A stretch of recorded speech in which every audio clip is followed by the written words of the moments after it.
Hello' guys, পোনপ্ৰথমে সকলোকে ৰঙালী বিহুৰ আন্তৰিক শুভেচ্ছা জ্ঞাপন কৰিলোঁ। পিছে বিহু বুলি ক'ৰবালৈ ওলাই গ'লে নাই? মই গ'লোঁ। ক'ত গ'লোঁ জানেনে? এজন কৃষক বন্ধুৰ ঘৰলৈ।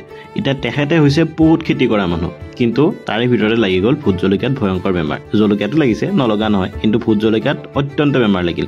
মই বোলো ব'ল, ঘৰলৈ আহিছোঁ যেতিয়া তেখেতৰ খেতিৰ পৰা এপাক মাৰি আহোঁ। এতিয়া দাদাজনৰ ইমান ধুনীয়া ভোট জলকীয়া খেতিত লাগিছে leaf curl virus. Leaf curl ভাইৰাছটো কেনেকুৱা? যেনেকৈ আমাৰ মানুহৰ ক্ষেত্ৰত কেনেকুৱা হয় যে মেলেৰিয়া হয় মহৰ পৰা ন, তো তেনেকৈ কি হয় যে হোৱাইট ফ্লাই নামৰ এই পোকটোৱে কৰে লিফ কাৰ্ল ভাইৰাছ। তো ইয়াক ৰখাবৰ কাৰণে আমি অৰ্গেনিকেলি নিম তেল বনাম আজি।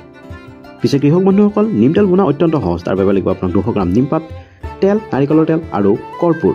প্ৰথমতে নিমপাতটো লাহে লাহে কাটি লৈছোঁ। কাটি ল'লে কি হয় যে নিমপাতৰ ভিতৰত এটা কেমিকেল থাকে যাক আমি এজাডিৰাক্টিন বুলি কওঁ। তো এজাডিৰাক্টিনটো যেতিয়া ওলাই যাব তেতিয়া কি হয় যে আপোনাৰ যিটো নিম তেল বনিব ন, তাতে আপোনাৰ সেই কেমিকেলটো মিক্স হৈ যাব।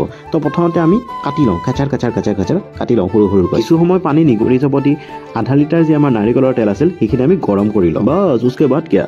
গৰম তেলত এই কাটি থৈ দিয়া নিমপাতখিনি দি দিওঁ। গড, তেল ছিটিকিছে। যি হওক, অলপমান উতল পুতল হ'ব। উতল পুতল হোৱাৰ পিছত এটা সময়ত গোটেই পাতখিনি যেতিয়া ভাজা হৈ যাব ন, ভাজা মানে কি, যেতিয়া ফ্ৰাই হৈ যাব ন, তেতিয়া একদম কলা ফ্ৰাই হ'ব নালাগে, লাইট ব্ৰাউন ফ্ৰাই এটা হ'ব।